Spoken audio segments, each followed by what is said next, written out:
कौन सरकार का बाप ये काला कानून वापस करेगा भाई? आज़ादी की लड़ाई 90 वर्ष तक लड़ा गया था, तब जाकर देश की आज़ादी आज़ाद किया गया। हमारे जैसे भगत सिंह, अशफाकुल्ला खान और तमाम क्रांतिकारियों ने फांसी को, फंदे को चूमा था, तब जाकर हमारा देश आज़ाद हुआ है। ये देश की आज़ादी की दूसरी लड़ाई है। पहली लड़ाई काल से थे और आज देश के कालों अंग्रेजों से लड़ाई है। अरे हम लड़ेंगे, ये जब तक सरकार तीनों कृषि कानून रद्द नहीं करती है, एमएसपी पे कानून नहीं बनाती है, तब तक हमारा आंदोलन जारी रहेगा।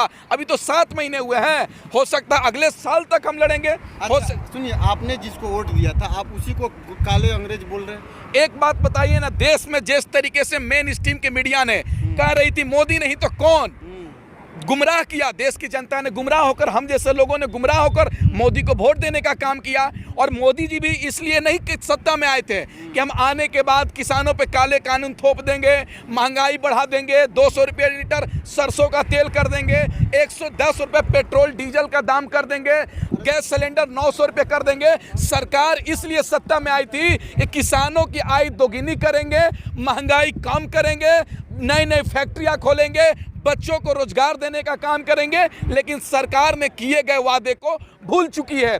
आप एक गजनी फिल्म देखे होंगे आमिर खान का, गजनी फिल्म में आमिर खान में 15 मिनट में, हर 15 मिनट में आमिर खान अपनी बात को भूल जाता है। उसी तरीके से हमारा प्रधानमंत्री जब गुजरात के सीएम थे तो हर समस्या का समाधान उनके पास था, लेकिन गुजरात से जैसे दिल्ली आए वो गजनी बन गए, हर देश की समस्या का समाधान भूल चुके हैं, बल्कि उल्टा पुल्टा काम करना शुरू कर दिए हैं। अरे साहब, वो आप उल्टा पुल्टा बोल रहे हैं, देख रहे हैं देश कहाँ तरक्की पे, कहाँ चल गया, कहाँ चल गया? गुरु बन आपका पॉकेट में पैसा है पैसा पॉकेट में?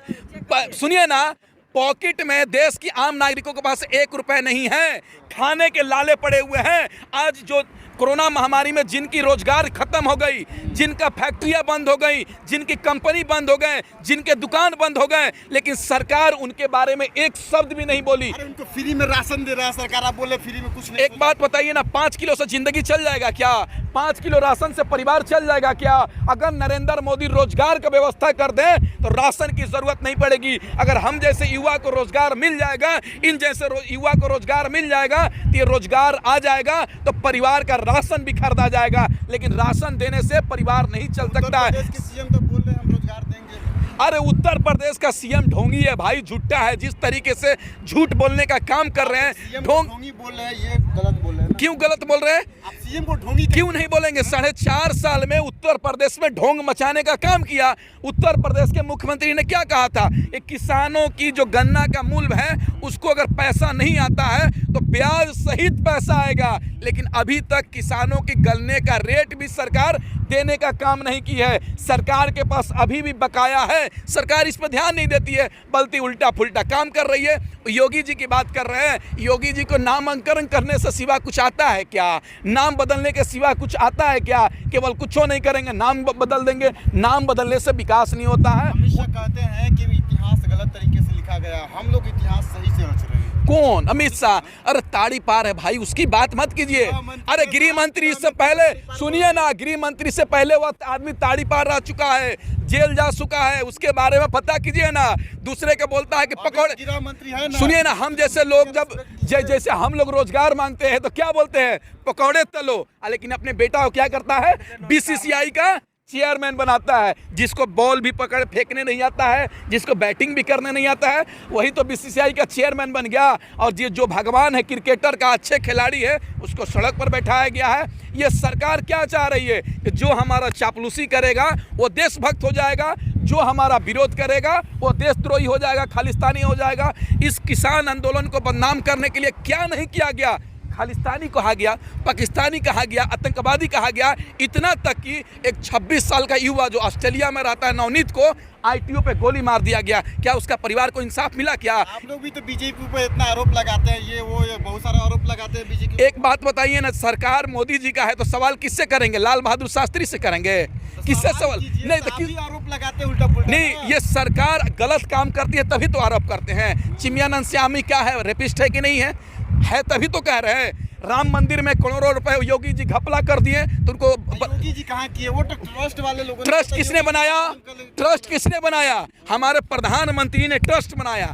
अपने लोगों को शामिल करने का काम किया। चंपत राय कौन है? भाजपा का आदमी है। अयोध्या का मेयर कौन है? भाजपा का आदमी है। अपने लोगों को बैठा दिया है कि मंदिर के नाम पर लूट लूट कर खाएंगे। भाजपा पहले से चंदा चोर है। भाजपा का इतिहास है चंदा चोरी करने का। पीएम केयर फंड में पैसा देश की जनता से लिया, उसको चुरा के खा गया। आज राम मंदिर के नाम पे पैसा चुरा के खा गया। और हमको सोच में टेंशन इस बात का है, मोदी जी के पास कौन सा मशीन है कि इधर से 2 करोड़ डालते हैं, उधर से 18 करोड़ निकालते हैं। मोदी जी वो मशीन हमको भी दे दीजिए, वो यंत्र हमको भी दे दीजिए और देश के आम नागरिकों को दे दीजिए। इधर से 1000 डालेगा और उधर से 9000 निकालेगा। 1 किलो चावल इधर से डालेगा, 9 किलो चावल इधर से निकालेगा। देश की जनता को गुमराह मत बनाइए मोदी जी, बहुत गुमराह बन लिए। देश की जनता अब सोच समझ चुकी है। आने वाले चुनाव में इन भाजपाइयों को बताने का काम करेगी। ये जैसे बंगाल की जनता ने बंगाल की जनता ने खेला किया, उसी तरीके से उत्तर प्रदेश की जनता खेला करेगी, रेला करेगी, इन भाजपाइयों को पेला करेगी। आने वाले समय में आप देख लीजिएगा। भाजपाई उत्तर प्रदेश में हमारी सरकार फिर से बनने जा कौन बोल दिया? अरे बीजेपी नहीं बोल रहा है भाई, मेन स्ट्रीम मीडिया बोल रही है, जो दलाली कर रही है। सत्ता सरकार से पैसा लेकर सरकार की तारीफ करने का काम की है, सरकार को चमचाई करने का काम की है। भारतीय जनता पार्टी का उत्तर प्रदेश में दहाई आंकड़ा भी पार नहीं करेगी। भारतीय जनता पार्टी का जमानत जब्त होने जा रहा है, आप देखते रहिए ना। उत्तर प्रदेश की जनता वोट देगी, इन भाजपाइयों को दौड़ा दौड़ा के मारेगी। आने वाला समय नड्डा, अमित शाह सभी रणनीति बना रहा भी पूरा जीतने के लिए पूरे। अरे बंगाल में भी तो ये लोग रणनीति बनाया, बंगाल में फेल काहे हो गया भाई? काहे फेल हो गया? पंजाब में भी रणनीति बनाए, काहे फेल हो गया? पंजाब वही जीतता है, जीतेंगे इधर नहीं, बहुत जीत लिए मोदी जी, अब नहीं जीतेंगे। अभी भूल निकल जाइए कि भाजपा की सरकार आने वाली है। मोदी जी को देश की जनता ने बहुत मौका दिया कि देश की जीडीपी को माइनस कर दिया, देश की अर्थव्यवस्था को जमीन पर ला दिया, किसानों को सड़क पर लाने का काम किया, महिला के जो रेपिस्ट हैं उनको बचाने का काम किया। आज तो सड़क पर सब लोग हैं। देश खुशहाल क्या है? जब जिस दिन हमारा प्रधानमंत्री देश को शपथ लिया, उसी दिन से हमारा देश को चौपट करने का काम किया है। ये मोदी जी इस देश की जनता समझ चुकी है, अब बहकावे में नहीं आने वाली है।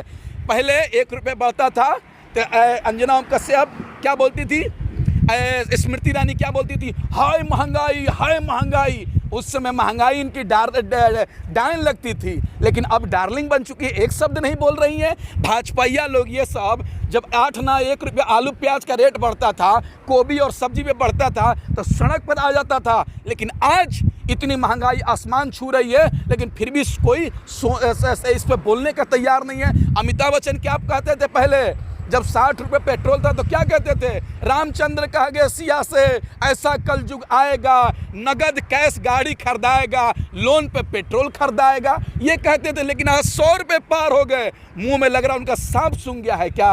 और भारतीय जनता पार्टी के लोगों से कहना चाहते हैं, जब 60 रुपये पेट्रोल था तो तुम शर्ट खोल के विरोध करते थे, अर्धनंगन प्रदर्शन करते थे। अब तो 100 रुपये हो गए, अब तो कच्छा खोल के भी रोड पर दौड़ना शुरू कर दो भाई। एक बात सुन लीजिए, सरकार अब आने वाली नहीं है, बल्कि सरकार की उल्टी गिनती शुरू हो चुकी है। इन भाजपाइयों को देश से खदेड़ने का समय आ चुका है, इनको भगाने का काम किया जाएगा।